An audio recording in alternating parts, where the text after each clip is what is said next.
Hello guys, what's up at welcome back sa ating YouTube channel guys. So for today's video guys ay may pag-uusapan na naman tayo patungkol sa ating mga piso wifi. Yun. So yun nga, palbo na tayo guys. Yan. So dito guys, ang pag-uusapan natin is yung about sa ghost credit or yung tinatawag nilang auto credit. So paano ba natin maiiwasan yon? So yun ang tanong guys. So kung ikaw ay builder guys at kagaya ko guys na nagbi-build din ng piso wifi at DIY yung gamit ko guys. Kalimitan guys or nangyayari talaga ito sa atin guys sa mga DIY users. Kumbaga na hindi gumagamit ng custom board. So kung ikaw ay gumagamit ng custom board, hindi mo na kailangan itong video na to. So, sa mga nagdi-DIY lang na kagaya ko at walang budget bumili ng mga custom board. So, ito guys, laging nangyayari to sa atin kasi DIY nga lang yung ating mga wirings. So, minsan guys, ang ghost credit is na nagsisimula sa power supply natin. Minsan, sabi nila, kulang daw yung amperyahe ng inyong power supply kaya nag-ghost credit.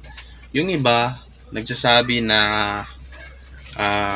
anong tawag dito, grounded daw yung ating board or yung ating mga wirings. So yung iba na naman guys is dahil daw sa coin slot. So which is tama naman lahat guys. Doon talaga nangyayari itong mga ghost credit na to. Pero kung lahat na yun guys is napalitan yun at ganun pa rin yung sistema guys ng inyong piso wifi, nag-ghost credit pa rin at hindi pa rin nare-resolve yung inyong piso wifi kahit nagpalit ka na ng coin slot, nagpalit ka na ng node MCU or board or kung ano man, nagpalit ka na ng power supply, is ganun pa rin. So ito guys, may ituturo ko sa inyo guys. So dito guys is ipapakita ko mamaya sa ating PC. Meron tayong 10k resistor. Ito. So I think ginagamit din ito sa mga custom board kaya hindi ghost credit yung mga custom board. Pero since na DIY tayo guys, wala tayong pambili ng custom board. So kailangan natin to. So sa mga electronic to nabibili guys. So 10k resistor. Ito guys, 10k resistor or tinatawag nilang 10,000 ohms, ganun. Electronic kasi may nakakalang. So kulay blue. So dalawang kulay ito guys. Pag kulay blue guys, ang guhit nito guys, mamaya ipapakita ko. Ang guhit nito is 5 kung kulay blue yung may color coding kasi ito guys sa electronic. Kung ilang ohms dito mo malalaman kung ilang ohms yung resistor mo. Then sa yellow na naman, may yellow kasi wala kasi akong yellow na resistor, is 4 lang yung guhit. So since na ito yung available sa atin, ito lang yung gagamitin natin.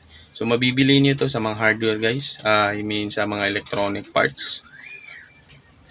Piso lang siguro ito. Piso isa. Ewan ko lang guys. So yan. So yan yung gagamitin natin para ma-resolve natin yung mga problema. So di ko sinasabing 100% working ito. Pero makakatulong ito guys. Kung mga last option. Kasi ako guys, nagbibuild ako ng mga piso wifi. Automatic nilalagyan ko na nito. So kung magtatanong kayo guys, sir, bakit naglagay din ako ng resistor? At nag-ghost credit pa rin.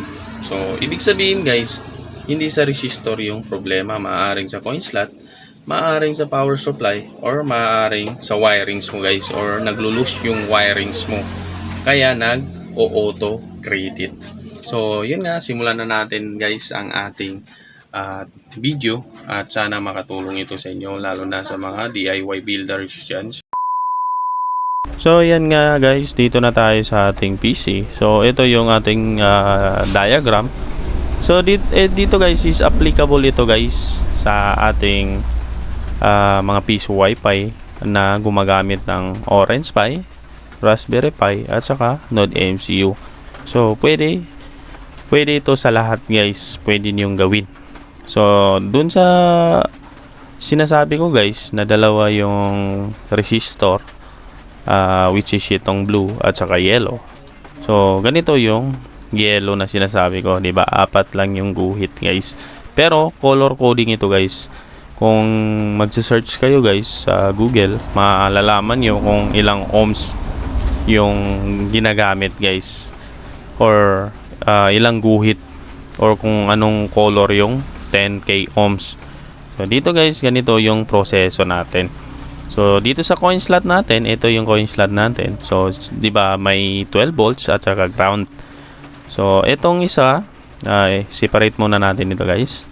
So ito guys, dito lang tayo maglalagay ng ating resistor. So which is ito guys. So ganito lang.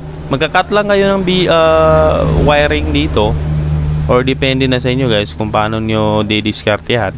Ika-cut nyo lang yung wiring yan ng coin pin natin, which is yung color white, at dito nyo ilalagay. So ganito yung tamang paglagay guys ng resistor. Dapat is ito yung color coding. Hindi ko alam guys kung pwedeng ibaliktad dito, pero yung sa akin guys, ganito yung ginagamit ko. Di ko kasi alam kung may polarity bang resistor guys, kung saan nakaharap itong mga color na to. So ganito yung ginagamit ko guys. Yung dito naman sa kulay blue, for example ito kulay blue, yung resistor niyo.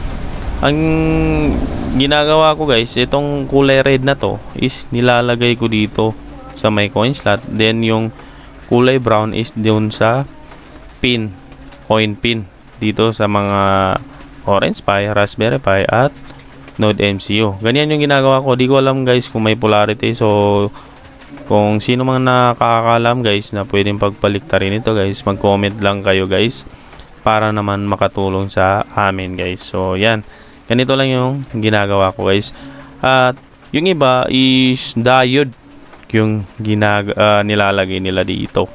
So di ko pa na-try yung diode guys, kasi may mga numbering din yon. Di ko alam kung anong diode ang ilalagay. Pero ito guys, tested ko yung 10k ohms na o 10k na resistor yung ginagamit dito. So yun nga, napakasimple lang. Ipapakita ko sa inyo guys sa video. At okay na to siguro guys. Basta dito lang kayo maglalagay sa color white na wire papuntang coin pin.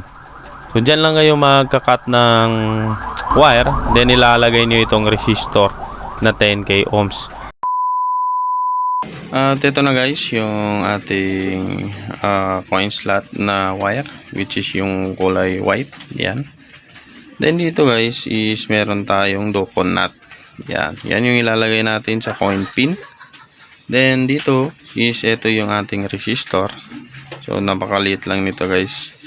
So kung mapapansin nyo dito guys, yung kulay red is dito banda. So napakarumi ng kamay ko guys. Ito yung kulay red. Then sa diagram natin guys, kung maalala niyo, dito ko nilalagay yung kulay red sa may coin or sa may coin slot. Then yung kulay brown is dito na sa coin pin. So kayo na bahala guys kung anong diskarte nyo dito, kung isusulda nyo ba or ilalagay nyo lang ng ganito. So sa akin guys is hindi ko na sinusulda, pero minsan nagsusulda rin ako. Pero pag tinatamad ako guys, pwede rin naman. So yan, at ilalagay ko muna guys para makita nyo guys kung paano ko nilalagay. So napakasimple lang nito guys. Ilalagay lang natin dito. Yan, dito. So ayan guys, kung mapapansin nyo, nalagay na natin. Then ilalagyan nyo lang ng electrical tape or kung anong tape na available sa inyo guys. At itatry na natin guys kasi may coin slot ako dito. Ito siya. At syempre yung Node MCU natin at yung ating half light para matry natin. So 1.5 system yung gagamitin natin kasi yun lang yung may available sa akin. So lalagyan ko muna ng tape guys. At yan na guys, nalagay na natin yung ating coin pin sa ating Node MCU. So kung orange pa guys, mas ilagay niya na guys. So yan, nalagay ko na. So 1.5 system yung gamit natin. Ito na yung ating resistor guys. Then naka power on na rin yung ating coin slot. Yan. So ganyan lang yung wiring sa 1.5 system, di ba? Napakasimple. So wala lang siyang set pin, pero okay na rin yan guys for trial lang naman. So ito guys, ito yung ating portal. Yan. So working yan guys. 1.5 portal natin. Yan. Then mag-insert coin tayo. Yan. Kung mapapansin nyo yan, naka power off siya kasi nag-insert coin tayo. Pero pag kinancel natin ito guys, yan, iilaw yung ating Node MCU. Yan. So ngayon guys, since na okay na lahat, naka-prepare na, is mag-i-insert coin na tayo guys. Yan. Insert coin na siya. And then meron tayong 5 pesos. At ihulog na natin sa ating coin slot. So tignan nyo guys ha. Yan. 5 pesos. Yun. Diba? Working good yung ating auto ghost credit. So yan. Okay na yan guys. Napakasimple. Ganun lang yung ating tutorial. Sana guys, sa mga DIY builder na kagaya ko guys, makatulong ito sa inyo guys. At tingin ko guys ay hanggang dito na lang ang ating video. Maraming salamat sa patuloy na sumusuporta sa akin guys.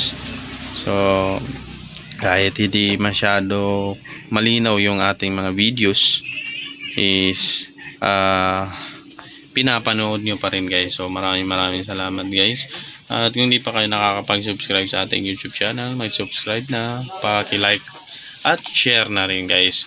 So yun nga, hanggang dito na lang at peace.